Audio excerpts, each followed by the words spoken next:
Jamaah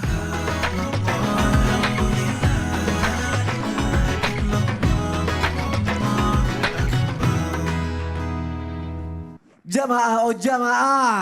Alhamdulillah. Alhamdulillahirabbil alamin. Senang sekali kita masih di Islam itu Indah. Temanya juga masih sama, galau-galauan anak muda.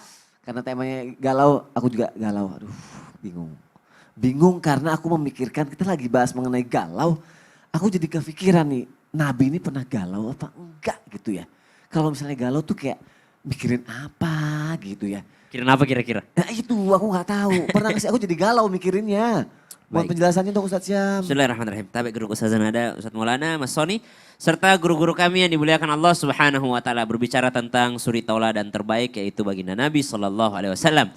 Karena Nabi juga ada sisi basyariahnya. Qul innama ana basyarum mithlukum yuha ilai. Subhanallah. Jadi Nabi mengatakan bahwasanya innama ana basyarum mithlukum, diceritakan dalam akhir surah Al-Kahfi bahwa Nabi juga manusia yang punya air mata. Nabi juga manusia yang punya hati, cuma hatinya jauh lebih bersih, jauh lebih hebat, jauh lebih sempurna dibanding manusia biasa.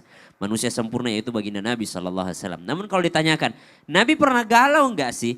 Nabi pernah sedih enggak sih? Beberapa kali Nabi bersedih. Sampai ditegur sama para sahabat. Kata sahabat, ya Rasulullah engkau kok menangis? Kata Nabi SAW, saya manusia yang mesti mengeluarkan air mata. Namun yang kalau di mulut ini yang haram. Kalau air mata itu halal, yang di mulut adalah yang haram. Ketika anaknya beliau meninggal dunia. Ibrahim, Qasim, Abdullah. Semuanya meninggal kecil dan itu membuat Nabi SAW menangis. Sampai turun surah. Inna a'tayna kal kautsar. Bukankah nikmat yang diberikan kepadamu Muhammad jauh lebih banyak dibandingkan kesedihanmu. Sehingga melepaskan kesedihan daripada baginda Nabi SAW. Satu, Nabi udah sedih ditinggal anak tersayang. Subhanallah, ikatan paling kuat tuh orang tua dan anak. Mungkin kalau kita kehilangan pasangan ya beberapa hari galau, beberapa tahun galau ya kemudian bisa melupakan. Tapi kalau kehilangan anak, subhanallah, itu akan sangat menyedihkan bagi orang tua. Nabi pernah merasakannya. Udahlah kehilangan anak, tetangganya ngejekin, ngeledekin. Wah Muhammad udah nggak punya keturunan lagi tuh.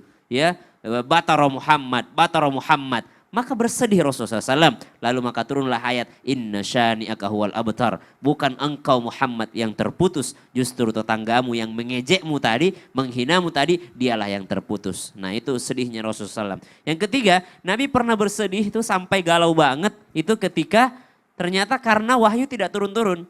Jadi ketika Jibril alaihissalam tidak datang mengantarkan wahyu, sampai Nabi diejek mengatakan, Muhammad nggak kesurupan lagi nih, nggak kerasukan lagi. Karena mereka menganggap bahwa Rasulullah itu kerasukan, kesurupan, dikatain didatangi jin, subhanallah. Padahal yang datang adalah malaikat Jibril alaihissalam. Maka Nabi SAW bersedih, iya ya, jangan-jangan benar nih apa yang dikatakan nih. Kayaknya Allah sudah meninggalkan saya deh, kata Rasulullah SAW. Maka turunlah surah.